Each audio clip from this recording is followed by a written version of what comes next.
Cloaked in the shadows. Okay, Amanda. What are we doing today? We're doing Cloaked in the Shadows. Episode number 5, isn't it? Yeah. And we have a guest with us today to start things off with today. And this gentleman here, I've just told him just like Mike a minute ago, when we set this time to do this last year, Amanda, this gentleman was partly responsible for it, actually, wasn't he, indirectly? Yeah, we've been considering it a while. Yeah, but the fantastic Daniel Jackson is with us today. I will describe him as the bullet that went in the gun, to put it bluntly, because as soon as he got in touch with me, we said yes, let's do this. But we wanted to give podcast a couple of months to get find our feet really, and then invite him on. This gentleman has got an astonishing story today. Now, Daniel, obviously, to start things off, mate, tell people a little bit about yourself as an introduction, and we'll start from there. My name is Daniel Jackson, but I go by my professional name is Spirit Medium Daniel.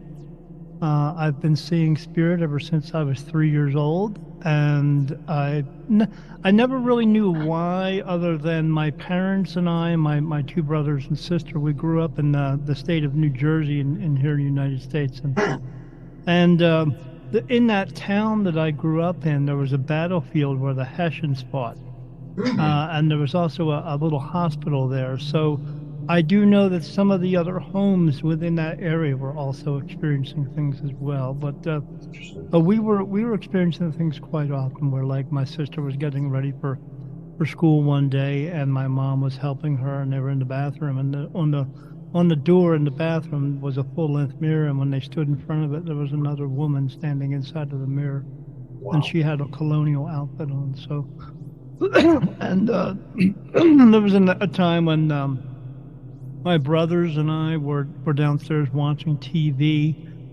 This was in the 1970s. My sister was her bedroom was upstairs, and she had a record player. And back then, when you put the record on, you would have to lift the record up and then onto a little post, and you hit the knob, and drops the record down, and plays a record. But when we were watching TV, whatever was up there turned a record player on, and then it started switching records. So it would take a record off and put another one on. Wow.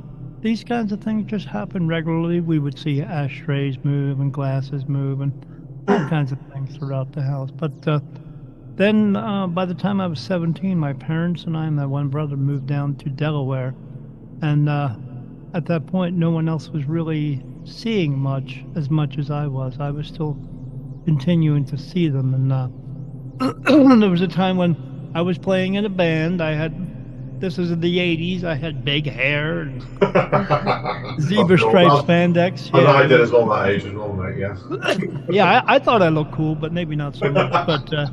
But I came home from a gig and I laid down in bed. And when I did, something laid down next to me. And this went on like 3 or 4 times. And then the fifth time, when I rolled over to see what was there, because I felt the pillow squish down too. And when I rolled over to see what was there, whatever was there picked up the blanket that I had on top of me, and it brought it up to the ceiling, and it shook it above me, and then it dropped it on top of me. And then for 2 months, 2 years after that, I slept on the couch downstairs because I was scared. So, but Wow. I never really had anything that was like life-threatening per se. I did just continue to see things, and I kept continuing to see things and feel things all the way up into my 20s, 30s, 40s. And then it was right before I turned 50, about 6 months before that, my wife went away on vacation to see her daughter out in California. And then for those 2 weeks, I saw everything that you can imagine that was in a scary movie happening in my house. I saw green and red mist pouring out of the walls. I saw 7-foot skeletons walking around the house. I saw clouds come out of the corner of the bedroom, and one night it would be yellow, the next night it would be green, and the next night it would be blue, and then it would be yellow with black stripes, green with black stripes, blue with black stripes. I saw all kinds of just really not unnerving things. I saw what they call the Hat Man. I was downstairs in my basement getting my cat, and I said, "Come on, buddy, it's time to go." And he looked at me, and he looked to his right hand side. I looked to my left, and I saw a wall of blackness appear. And then I saw a man walk out of it, and he walked across the room. He had this wide brim hat and this long black coat. I couldn't see his face, but I could see his facial features and his nose and his chin, and he walked across the room. Now, to me, again, seeing things all the time, the strange part about seeing him walk across the room was he didn't have any feet. But he just kept walking across the room, and then he disappeared through the wall, and that was it. And then when I turned around, that wall of blackness disappeared, and then my cat turned around and looked at me like, "What the hell was that?" So I knew he had experienced it too, and everything.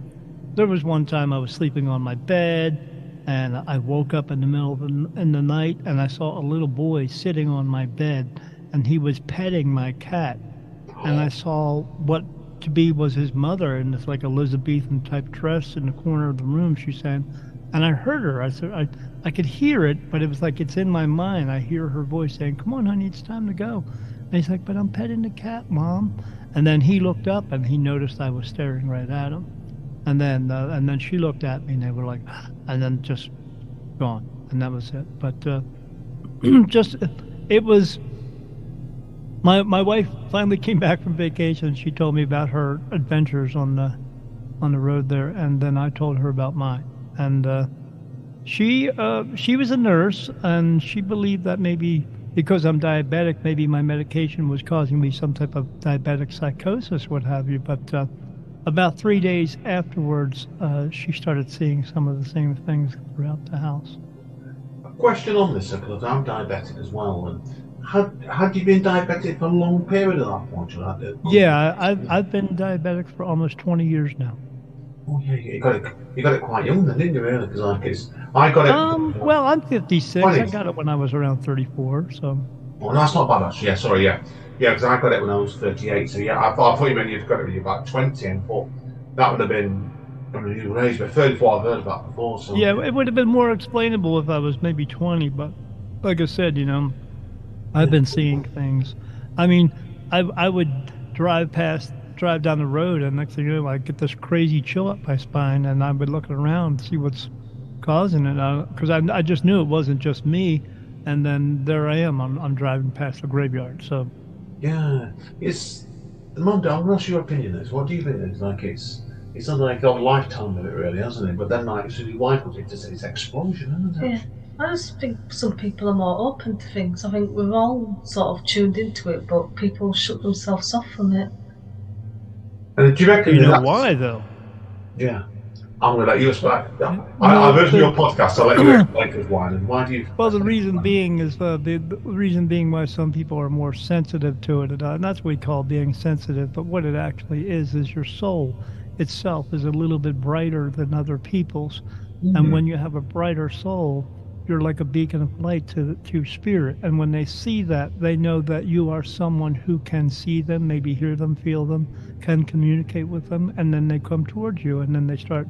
Because as I have found out, not all souls want to be seen or heard. Some want to be seen, most of them don't. So, because at this point now they're now living a life that's uninterrupted, and they can do whatever they want to without any interruption. So, but sometimes they want to show themselves to people. So when they see someone who's got a brighter soul, they go to that person. But they come to me because my soul is super bright.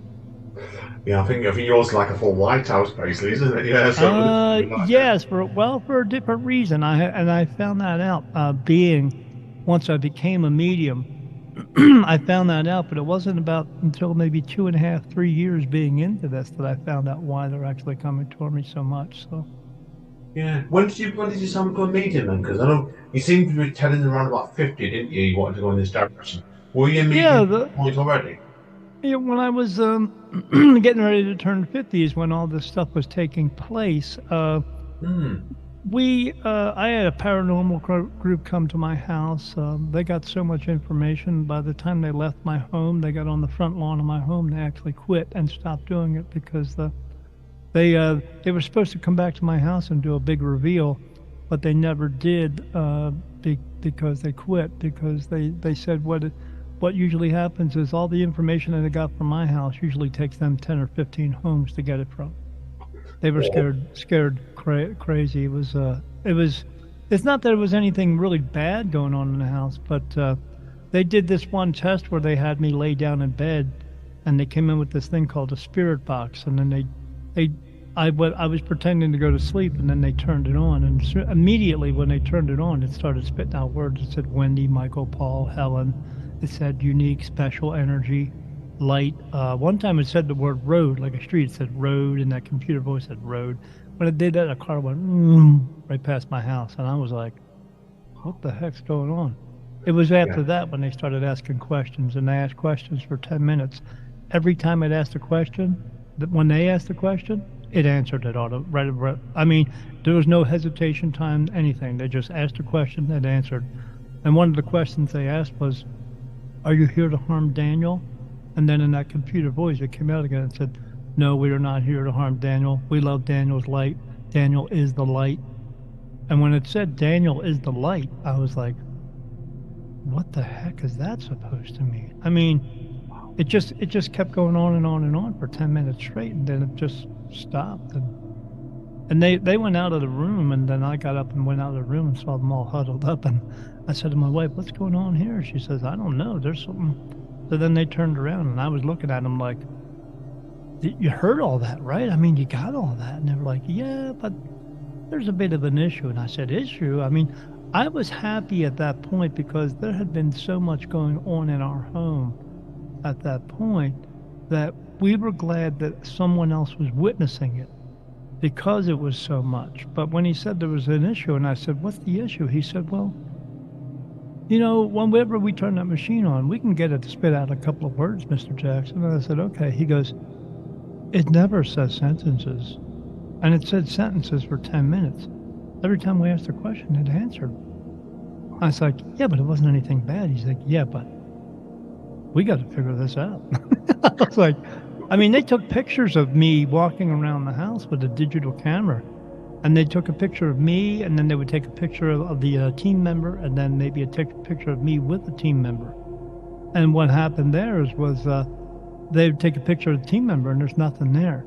Every time there was a picture with me, there's like 15 or 20 light orbs completely surrounding me. So they were showing to each other, and I was like, "What's going on?" He's like, "Well, we're not supposed to, show you till the big reveal, but you got to see this." And he showed me that, and I was like, "What's all that?" And he said, "As far as we know, that's spirits around you." I said, "Okay." He said, "Yeah, but I've never seen so many." He said, "We usually see one or two, something like that, but not like 15 or 20 of them.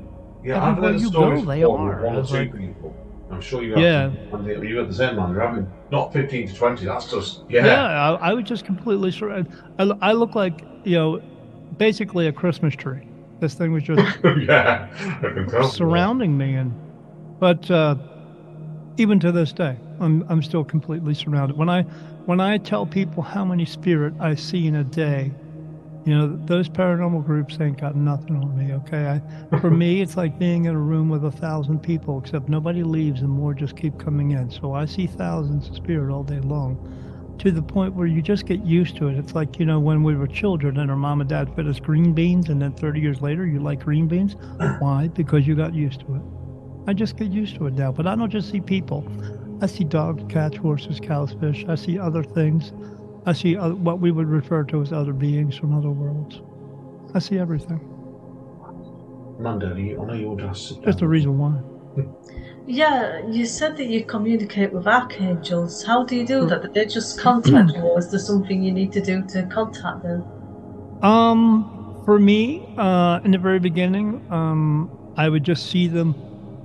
I'd be laying in bed and I see these bluish white lights coming up out of the floor. And that's how I saw them in the beginning. I would look down onto the floor to see where it was coming from. It wasn't coming from anywhere, it just coming right through the floor. And but in the very beginning, they were actually touching my face. There was another medium that told me, that made me aware of this. And I mean, for me, I would feel touches on my face all the time. I thought it was a bug on my face. I was, what the heck, But Wow. it wasn't. They actually touched my face. They touched me on my face right here, right above my eyebrows, and it literally feels like a finger is going across my eyebrows. And that's yes. So I did like a little trial and error thing when I was at work. I used to work in prison, so I was in this in my office, and I said, well, okay, let me find out what's yes and no here. So I said, my name is Daniel Jackson, correct? And then I felt this go across my eyebrow. And I said, my name is my name Joanne Jackson? And then I felt this go down my face, right? I felt like a tear dripping down my eye. I said, so that's no. And then when I said, is that no? They did that again. I said, okay. So that's yes, that's no. And then I got that again. So in the very beginning, it was just 2 touches, and I found out it's by 2 of my spirit guides. People have spirit guides, and spirit guides are people who have crossed over, who have fulfilled their purpose as a human being, and they ask to be a spirit guide for someone, and they come back in spirit and help you make decisions. So when you wake up in the morning and you say, okay, I'm going to go to the mall today, that's only part of you that's actually making that decision. That's your spirit guide. It's actually helping you to do that. And what they want you to do is actually do it. Yeah, they want you, when you get those gut feelings that say, you're driving in your car and see a car in front of you and say, don't, and you go, I'm going to pass the car, and you get that feeling that says, don't pass the car. Well, don't pass the freaking car, because they're trying to keep you from getting into something you're not supposed to. So yeah, they touched me yes and no, and it started out as 2, and it was this, it was one here, and then that was, his name is Manos. I found out Manos in Greek means God is with us. And then this one over here was Helen, and she says that means God's light. And so that was it in the very beginning. It was a yes here and a yes here, and then one no. And then it eventually developed into if I'm not getting a clear answer, I feel as though like I'm getting a mixed answer there.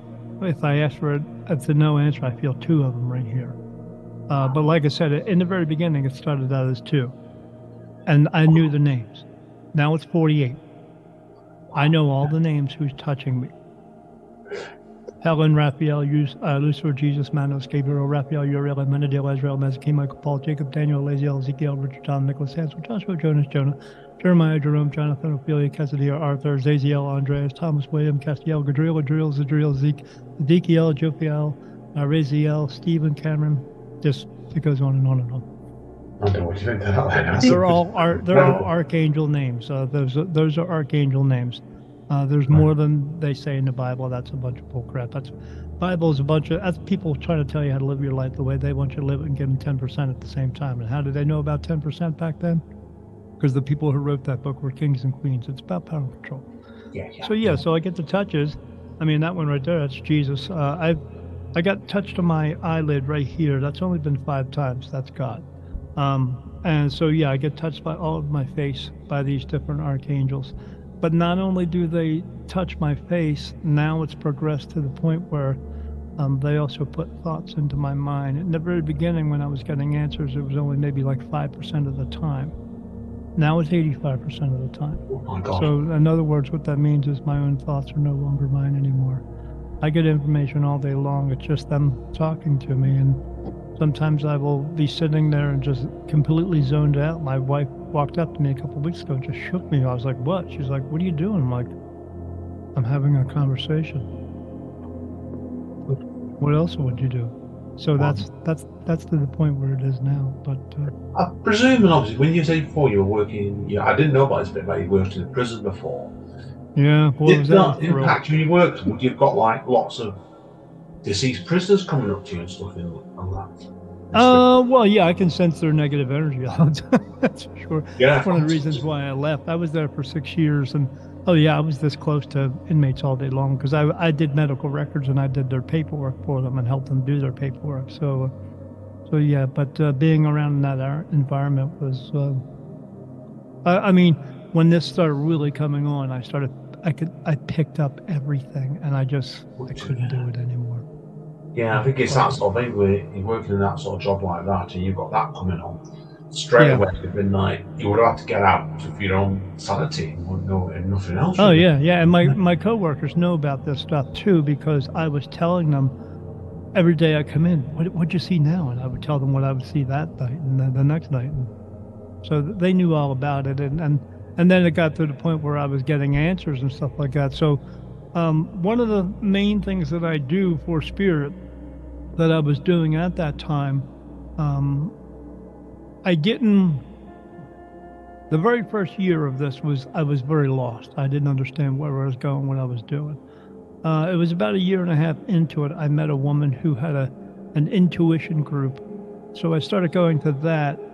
And then she told me she was putting a group together of these women who were all mediums, and she wanted to invite me. And I was like, I couldn't figure out why she wanted me to go. I mean, so I had ended up seeing a bunch of other mediums too as well, and one of them was kind of explained it more towards me, and she said that I was a medium who was untrained. So I figured, okay, well, I'll go to this group and see how that works for me. And I was very untrained, but being with that group, they helped me to develop what I have now. And I'll say it in this way, and I'm not bragging about it by any means, and they know it because I'm still in contact with them. But in the very beginning, they helped me with everything. By the end of that group, they were all coming to me for answers because they knew who I talked to. They knew who I get my information from. And essentially, this is the way that I explain it to people. People come to me because they want an answer from God.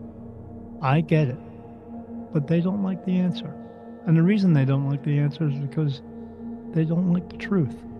Because the truth doesn't fit into their life. That's why. Yeah. So essentially, when I'm getting answers from archangels, I'm getting an answer from God because they are the right hand of God. I used to ask them in the very beginning because I found out through this group I can channel as well, but I can only do it with other mediums and strong empaths. So I found out that I would say, is this what God wants me to do? Or is this what God wants me to do? And they would say, whatever we tell you to do is what God wants, because we are getting it from God. So you are getting the answer from God. It is coming through us. And then when I give an answer to someone, it's at that point coming through me. I'm a conduit, is more or less. But one of the main things that I do for them is I cross spirit over into the light. And when I cross them over, sometimes they ask me questions. Even if but the crazy part is I know a medium who says, like, I was watching her and a guy came through to talk to her, and he was Spanish. So he started speaking Spanish, and she couldn't really complete the reading for someone because all she heard was the Spanish. For me, it comes through as English. Even if a dog asks me a question in spirit, I still hear it as English. So they would ask me questions. I would ask the archangels the question. I'd get the answer. I'd give it to the spirit, and then I would guide them through. And because they do that with me, because I'm able to understand it, because I can ask the archangels for those answers, that means that anyone on the face of the earth, doesn't make a difference where they are, can ask me a question, and I get the answer. Incredible. That's how it works for me. Incredible. Now, I want to go on to move on to next then, so I know Amanda's got another question to ask you in a bit. But also, since you obviously became a medium, I know you have heard on the podcast before, you do mediums obviously on Zoom, on the telephone and in person. Does your approach change when you're doing each one of these sort of things like that? Well, that's a fantastic question. No one's ever asked that one. See? That's what we're very good at, unusual questions. Yeah. It does, because when I'm doing a live one, when I'm doing one with someone who's sitting in front of me, the way that I do it at that point is I will have them sit in front of me and I will hold their hand first, and I will actually see who is with them. And I get more from that. Now, I can see someone on a Zoom, and I can look around them and see who's around them, like the guy that's standing behind you, Andy. Tell us more about that in a minute, then, definitely. Yeah, sorry, and the reason that happens is like if you look at your wall, what color is your wall to you? I'm colourblind, unfortunately. White. Okay, to you it's white, but to me it's white and blue. So I see a mist of blue in everything. Ooh. Even when I look at you guys, I see a mist of blue, and what that is I see the veil. It never turns off. It never goes away. And if I concentrate on it a little bit too much, then I start seeing everything walking around. But so when I'm with someone in front of me, I can hold their hand and I can see everything that's going on. And then I get a sense of them a lot quicker. Whereas when I'm doing the like a Zoom type of thing, It just takes a little bit longer, but it usually doesn't take that much longer. It's got, like I said, everything has developed for me so quickly. This has only been 6 years. I'm only 56, so it developed so quickly that now it's just as soon as I wake up in the morning, I'm tapped in. I don't ever have to do this or anything like that stuff. I don't have to, okay, let me do a little prayer thing or anything like that. As soon as I wake up, I can start asking questions and I get answers that quickly. And I do that for myself also throughout my life. But yeah, I do approach it a little bit differently when I do one on the Zoom, because again, when I'm with someone and I hold their hand, I close my eyes, I automatically see everything that is around them. Whereas, there's a guy standing behind you, but he's got gray hair. It's got dark eyebrows. It's kind of short on top. It kind of sticks up a little bit, spiky looking. Brown eyes. It's got a very pronounced chin with that little divot in the chin. Says his name is Charles, and yeah. So, but when I get the name, like when I got the name Charles, when you saw me, probably I closed my eyes and I'm speaking to archangels at that moment. So they told me his name was Charles, and then the way that happened was, and it happened, I was just fluently talking to you, correct? So as that happened, I'm fluently talking to you, but I'm talking to them at the same time. So I'm having two conversations going on. And as I closed my eyes, I said, I got the name Charles in my head. I asked them in my mind, did you just say Charles? And then they just touched my head that quick. And I never paused a second, so I just went like that. No. Yeah. So, and that's how fast it happens for me now. It doesn't. So, and again, that's another reason why people come to me, because I get answers like that. So. Yeah. Now, before moving to Amanda has one other question I want to ask you. I know when I was listening to some more podcasts you've done, like I said before, you've been on a lot of podcasts in the past 2 years. I'm like an old hooker. I get around, so. You certainly have, my friend. You certainly have. What my interest with it was, you went on about past lives as well before. And I know you were telling one podcast, which I'm not going to name, that you turned around, I don't know how you got this, but you'd lived millions of lives, haven't you? And constantly. I've been here the longest. Yeah, I mean, you said there's no one who's been here longer than me. Even Jesus himself I was here before he was. Yeah, the reason being for that. So like when anybody says, "Oh, I think they're an old soul," everyone is an old soul. Let me see. Andy, you've been here 28 times. Amanda, you've been here 26 times. Again, so when I was just as I was saying that, they were telling me, and I said, "Did you tell me that?" And that's so 28, 26. Okay, so each one of your lifetimes, each time that you do pass away, if you die under the age of 30, you come back 8 years later. If you die over the age of 30, you come back 80 years later.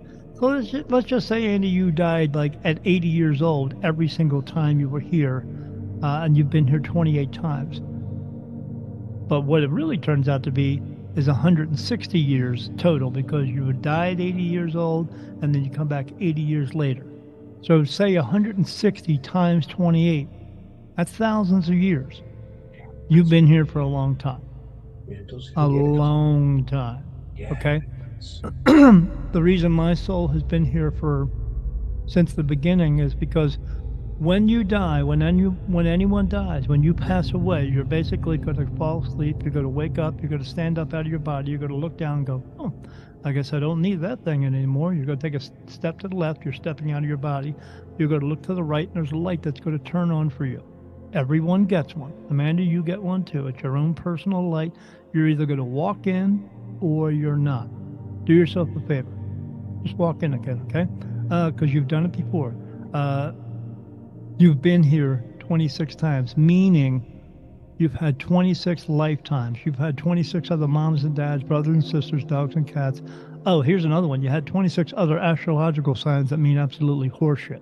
okay? Because your body is born under the stars. Your soul is not. Your soul was created, and it chooses the body that it's coming into.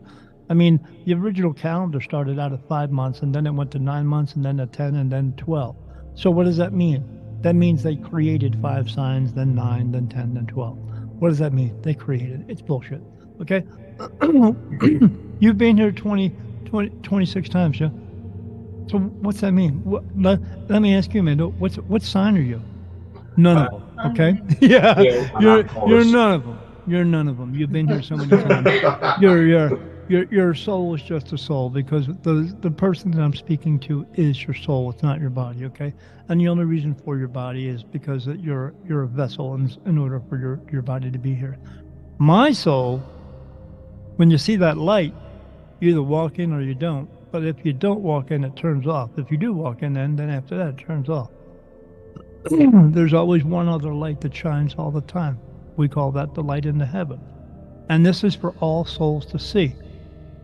So when they are earthbound or in that realm where they are, because it's a lower energy realm, they can see that light off in the distance. They know if they go toward that light, that's the way home, so they can go into the light and go home. But not only do they see it, they can also hear it. Whereas there's 7.5 billion people on the face of this earth, and they're all talking at the same time, you know? And spirit can tune that out because it becomes like static after a while.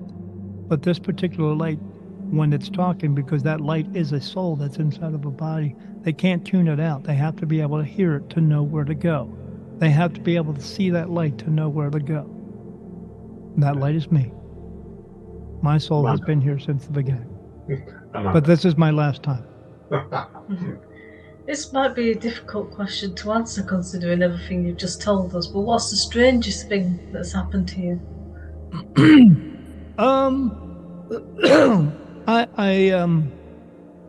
I was sleeping in bed, and I woke up. Actually, was I in bed? No, I was in my office. I have a little office that I do readings in, and I was sleeping on the couch, and I woke up, and when I did, my room was completely lit up. Okay, so now when I see regular spirit who have crossed over, crossed over spirit, when they come through, it lights up my wherever I'm at, and I see them just like I see you, okay? But they're just a little bit transparent. Now, when I see general spirit, the ones who haven't crossed over, they are actually the color blue because of where they are. It's a low energy place. And it's like if you ever see someone with a black and white tattoo where the black ink takes up the picture, but the rest of their skin takes up the rest of the picture. Now, in that low energy place, the black background, because there's no light there, takes up the rest of the picture, but they themselves are blue, okay? But this was just something totally different. When I woke up, my whole room was lit up, and I saw mountains in the background. I saw a cabin there. I saw a stream running and beautiful green grass. And then I saw these two women there, and I came to, when I started listening to them, it was a mother and daughter, and she had this red bag around her, and she said to her mom, she said, "Mom, I gotta go." And she's like, "Okay, honey, I'll see you. You have a good time." She's like, "Okay, Mom." And then here she comes. She started running. I don't know where she was going, but she was running. And when she did, she ran right through my legs. Because I was sitting up, and she went right through, and she kept on going.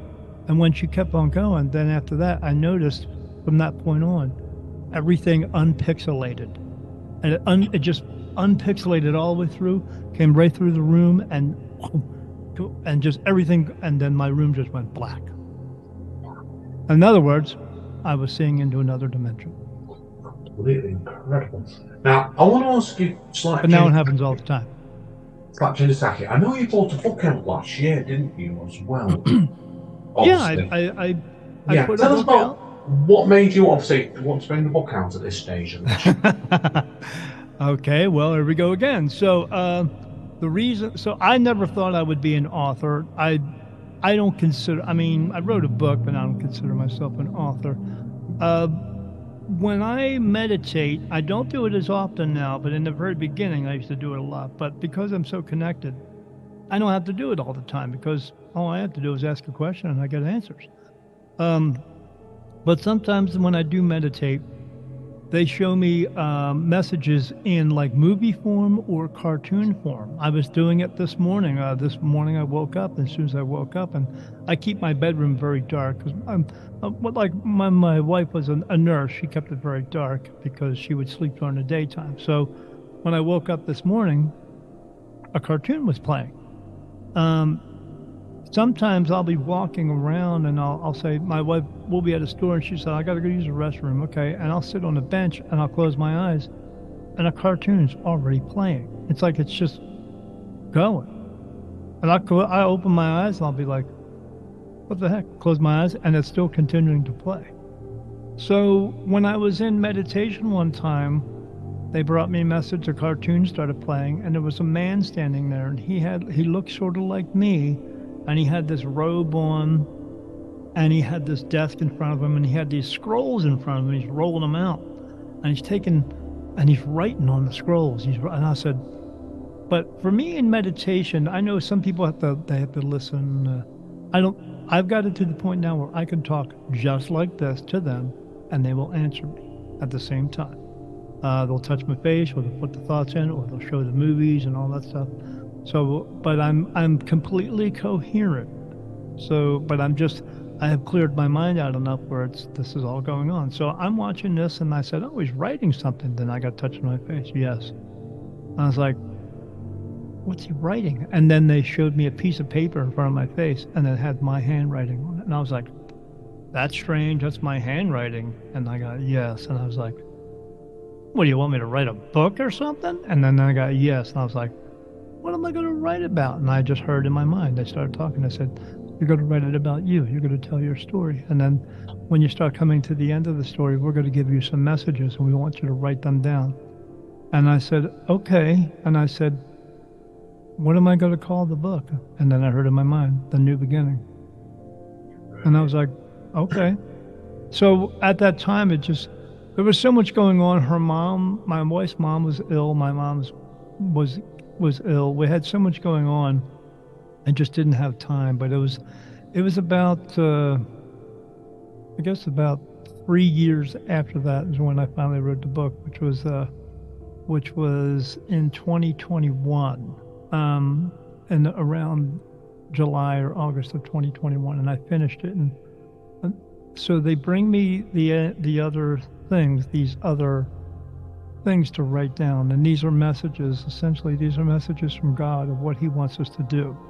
Now, here's the strange part: when I got the book finished, I had to send it to an editor because my writing is horrible, and my grammar sucks. Okay, so I sent her everything, and then she would send us pieces back, and we would read it over and go over it.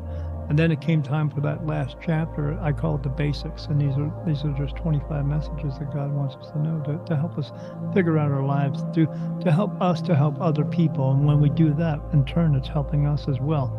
And when I sent those messages to the editor, she sent them right back, and she said they don't need to be edited. And I was like, oh. And she said, I can't figure out why they don't. Your whole book needed to be edited, and these ones didn't need to be edited. I said, that's because they didn't come from me. They come from a perfect place.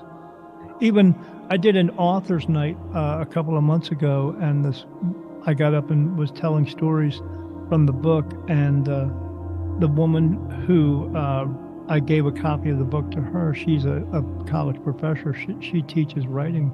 She said when she read the book and then she got to the last part, she said it was like two different people wrote that book. What do you reckon? That is incredible, isn't it? Yeah. Incredible stuff, that. Now, last thing I want to touch on today, Dan, is obviously your podcast you do yourself as well.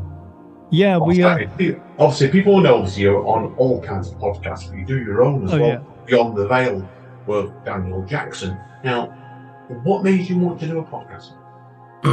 Truthfully, because I got sick and tired of watching all the TV shows that were on about UFOs and paranormal stuff.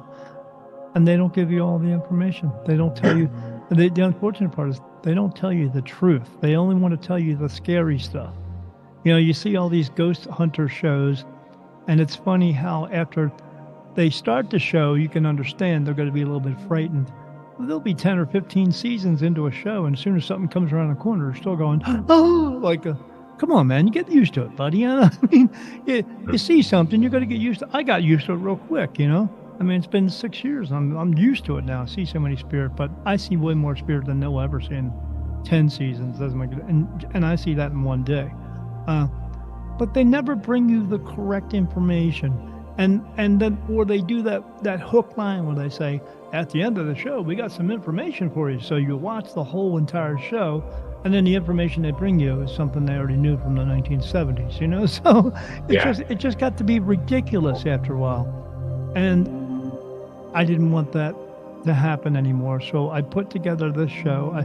I was going to call it just Beyond the Veil, but when I checked it out on online, there was like 100 shows already called Beyond the Veil. One of them, you ready for this? Was they were talking about Harry Potter books. What the hell does that have to do? I have no idea still to this day. So no, I could answer Harry Potter. I think you've done one, haven't you? Yeah. Strange, right? I said, I'll just call it Beyond the Veil with Daniel Jackson, because people know me from being a spirit medium. But my premise of the show was we bring the truth, the whole truth, and nothing but the truth. I'm not afraid to talk about what I do, because I know TV shows and movies and stuff like that, they're afraid to say certain things because, maybe the government's going to come after them or what have you. I'm not afraid. I'm not going to be afraid. I'm going to go out there and I'm going to put the truth out. Now, I have other guests come on the show, and I do just stuff myself, but the way that I pick a guest to come on my show is also kind of strange as well. I don't just let anybody come on my show. I want them to submit something to me, and then when I see their name, I ask Spirit, should this person be on my show? Is this person a good fit? And I've gotten many times that said, no. So I don't have them on. I only have one. You do the same when you're going on people's shows, do you? Do the spirits tell you? Oh, I do the same thing. Yeah, I won't go on someone's show. I'll look at them. I'll just be looking online, like with you, and I'll look at that. And as soon as I look at it, I get touched. And I say, oh, should I sign up for that one? Yes. Okay. And then I do. It's that simple. But it's that simple for me my entire life. I so I see them 24/7, okay? And archangels do not look like men with wings. They don't have shields and swords. They're not fighting a battle in heaven and all that stuff. I mean, if you go by what we were told when we were kids, they're fighting a battle in heaven. Well, if we were told by kids, all the bad negative energies go to hell. So if they're all in hell, why would they be fighting a battle in heaven? Because they're not there. But the real truth of it is there's no such place as hell. I see everything. I see this low energy place, but it's not hell. There may be somebody walking around with horns and a tail there, but they're not torturing anybody. It's just that's what they look like where they come from. That's all. I've heard you say elsewhere there's no such thing as purgatory either, is there? So. No, there's no such thing as purgatory. There's no such place as hell. There's no such thing as a devil. There is a Lucifer, and he's not a fallen angel. He's just a regular angel. But in order to have to have power control over someone, you have to be able to punish them as well. So they made a bad guy. That's all they did. Interesting. Okay, well, to start winding up now, Mr. Daniel, as I always say when I've spoken lately, I'm using the same catchphrase here as well. Let's do the hard sell then.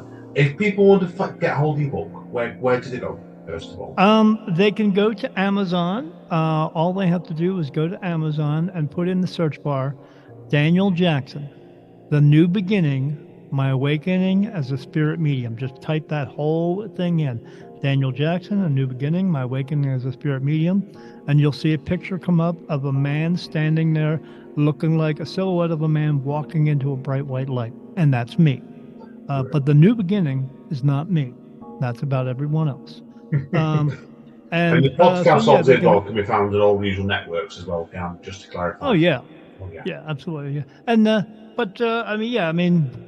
you'll find, I've had people who have ordered this book from all over the world. And if you want to look at the reviews first before I would suggest that, but it doesn't make a difference because all the reviews I have on there from people who I have no idea who they are, but I have all 5-star reviews from people. So it's true. They enjoy it. I was researching before, it's true that, yeah. Yeah, it's a pretty good read, I think so. I mean, I've only ever read 3 books in my life, and this is one of them. You'll get it, everyone I talk to about the book says two things. One, they can't put it down and they read it within 2 or 3 hours, because it's only 137 pages long. But the other thing about it is once they hear my voice, they say when they read the book, they said to them, it sounds like I'm reading the story to them. And that's what I wanted it to be, because I want them to understand it, coming from me. I didn't leave anything out. So it's a very detailed book. But the main reason of the book are two things. If you're going through these types of things that I went through, go out and find your people. There's other people who are experiencing these things too, and then you can help each other. But the bigger point of the whole entire book there is, if you're having any troubles within your life, go out and find your people. Find someone who can help you. Someone who's either going through it or has already gone through it, and they can help you as well. Because no one in this world is ever alone. I mean, there's 7.5 billion of us out there. We're not meant to do this alone. We're meant to do this together. And that's the point of what God wanted us to do in the first place, to figure things out. There's a term that says, God bless you. Well, he already did. He put you here. He wants us to figure out the rest. But he does send spirit guides to help us as well. We're not meant to do this thing alone. So yeah, very simple. You just go there and you can find my book there on Amazon, or if you want to watch my podcast, Beyond the Veil with Daniel Jackson, the website is www.beyond-the-veil.com. And we have a bunch of shows with our show, but what I also do is when I'm on someone else's show, when they send me the link, we also put that link up on our show as guest spots. That way, for two reasons. One, they can hear me do my interview again. But two, it gives them a reason to listen to another show, and hopefully they find another show to listen to, because I want people to go out and find as much information about this type of thing, not just from me, but there's so much more other information out there that they can find to help people to understand it. Perfect. Yeah. That's a great way of wrapping up today, that, Daniel. I've got to say that, mate. So I want to thank you today, Daniel. It's been an absolute pleasure and a privilege. And I'm going to thank Amanda as always. You guys have any personal questions? Partner in arms, as I would say, definitely. So. Do you have any personal questions you want to ask? You got me here. You might as well ask. Is there anything you want to say about your possibility, Dad, even? I wouldn't know what to ask, to be honest. Well, the other side, long story short, then, like this case, you lost your dad from cancer, didn't you? Yeah. 5 years ago? 6 years. 6 years ago. You didn't really lose him. You just what happened is you lost the actual communication. You lost the relationship. But did you actually lose him? The world wants you to believe that they are lost and gone forever, and they are 3,000 miles up in the sky and stuff like that. That's not the truth. Heaven is right next to us. Just not everyone can see it. But the ones who can see it can help you. But let me find out real quick. Is it doing that? No. Is he here? Yeah. So you're I do know that every now and then you do actually feel your father around you, correct? Yeah. You do. You've said that to me. Tell Daniel and our viewers about what happened to your own. I'll tell you why, but go ahead. I had an experience shortly after he died where I was just moping around in bed feeling sorry for myself, and the picture that had been hanging on the wall for years seemed to almost throw itself off the wall, and I could almost hear my dad's voice inside my head, because he wasn't like the emotional sort of touchy-feely type, sort of snapping at me and saying, "What have you got to feel sorry about? You're the one. I'm the one that's dead. You're still alive. What are you moping for?" Correct. And when you heard that inside of your mind, not here, but you heard it inside of your mind, the reason is because the way the spirit communicates is through what we call telepathy. And that's why you're hearing it inside of your mind. In other words, you're not actually hearing it in your mind. You're hearing it in your soul. Do you ever think the reason why you heard that is because the big reason. Do you ever think Amanda gets a lot of, Daniel, I'm curious in this one as well, is you get like these big shivers come over you sometimes? I'll just be sat there in a display, I'll just sort of go like that for no reason. Because he's connecting with you. That explains why. because what your dad did is something different. He was your dad this time. Last time when the two of you were here, he was actually your brother. So he does have a connection with you. Again, I'm just asking. They're telling me right here. Yeah. But the thing about that is your father is still here. So in other words, here's the big thing. Instead of going home and staying in heaven, he chose to come back here and be with you. I can believe that. What I know of Your dad father is. is a spirit guide for you. I can And believe how that. often that happens? It doesn't. So Tell- instead of going Tell home and Daniel staying, Widerman you can believe that, because you told me something what your dad said to you just redied, didn't you? I can't remember which Like year. treating your family. You and Oh, your family. we just wanted us all to get along because unfortunately I had to sort of cut ties with my older sister because it just wasn't a healthy relationship. But Yeah. I tried my best before that and I just couldn't do it and we had to cut ties. yeah, and that's what they want us to do. They want us to be able to help each other, and that's what our purpose is in this world. Your purpose isn't becoming a doctor or a lawyer or anything like that. Your purpose is we're here to help each other just for the sake of helping. But they want us to get along. Now, they understand it's not always easy when one of us is just being a real piece of crap. Okay, but they want us to make an effort as much as we can. And your dad is trying to help you with that, but he's also trying to help you with regular decisions throughout your day as well, because he had a close relationship with you. But yeah, he's actually here for you as a spirit guide. Again, that doesn't happen very often, especially like a family member, like a mom or dad. I mean, because again, when they leave here, they get to go home and they can do whatever they want to. He's crossed over into the light.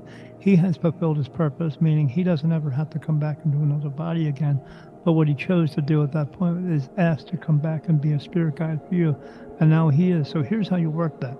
So say if you want to buy, if there's anything that you and your dad shared that he could show you as a sign, it's going to be that. So say there's an opportunity where you had a chance to buy a blue car.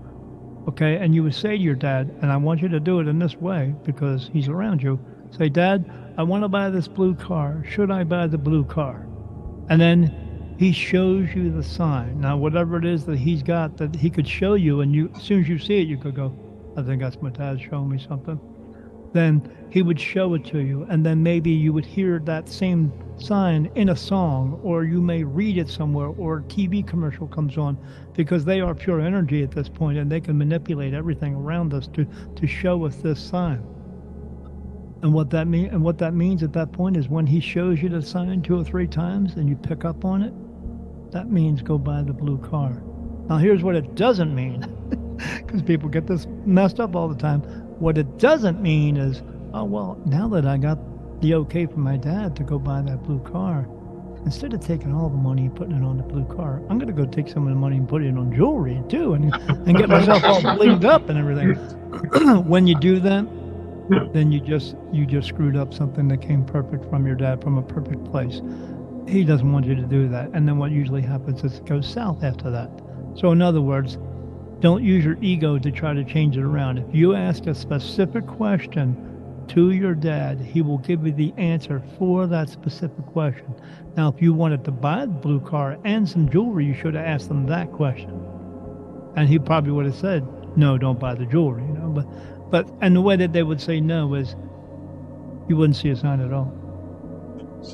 But then if you change the question, said, okay, well, if that question didn't work, how about if I go back to just asking, should I buy the red car? And all of a sudden you see all the signs, then yes, just buy the blue car or the red car. And that would be the sign. But yeah, so as long as you ask a direct question, you're going to get a direct answer. It's not a bunch of riddles and puzzles and stuff like that people think it is. But like, that's all brought to us by TV and movies and stuff like that, because they don't want us to know what the truth is. So you ask the question, he'll give you the answer. When you get the answer, follow through with it, no matter what. Just like when you wake up in the morning and you decide, okay, I'm going to go to the store today. Follow through with it, because they are bringing you this place to go, and you're supposed to run into people and have experiences and all that stuff. It's just the world teaches us not to have any trust and faith within ourselves. to use our ego, and then we start talking ourselves out of things. And when you're talking yourself out of everything, you're talking yourself out of answers that are being brought to you from a perfect place. Why would you do that? Just don't. Fascinating. Yeah. I've got a question for myself actually as well, man. I know one more. I think you want Mandel will want to know. She forgot about it. Well, you referred before to his presence in the back of it, Charles.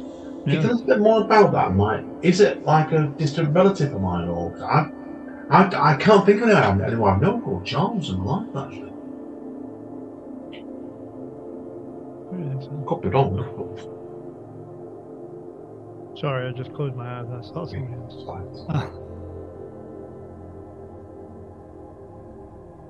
The other person I see right now is not for you guys, it's for me.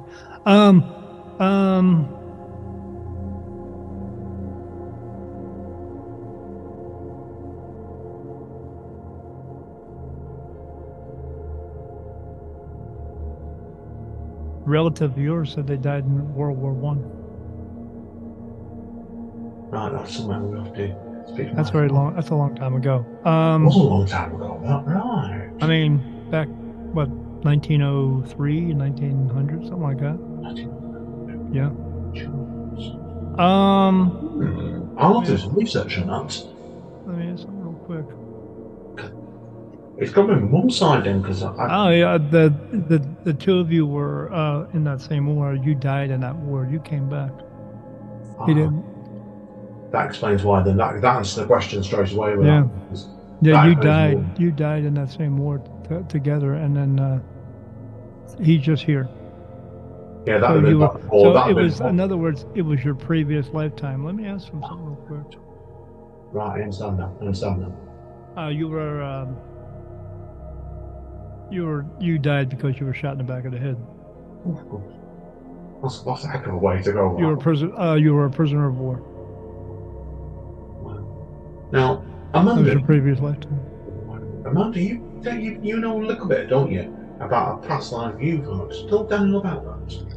I did a self-regression CD, and oh boy, I don't know how accurate it is. I myself don't mess with the past lives, and I'll tell you the reason why. The reason I don't mess with past lives is because, okay, 26, 28, you've been here that many times, okay? If your past lives were so important, even if your previous life was so important, you would have got purpose fulfilled and you wouldn't be here right now. Right. Yeah, so what is important is what you do now. And the reason it's important is so you can get it done and not have to come back again. And I stress that because I don't want people to come back again. And the reason being is because the life that you would have to come back into the next time is not going to be nice. This whole entire place is going to look like a Mad Max movie. That's what it's going to look like. Because that's what we're going to. We're not getting to the Jetsons and Star Wars or anything like that. It's going to be bad. That I can believe. But go ahead. No, I can agree with you completely. I think that's definitely what's going on. There's so many things I don't like. That's true. Yeah, that's true. Remember that. Wait for me by the light. We're going together, right? Seriously, Daniel, that's all our questions today, mate. I want to thank you again, mate. It's been an absolute privilege and a pleasure today as well, mate. So, thanks for having me on. I appreciate it. Right. This is Cloaked in the Shadows. Cloaking into the Shadows. Cloaked in the Shadows.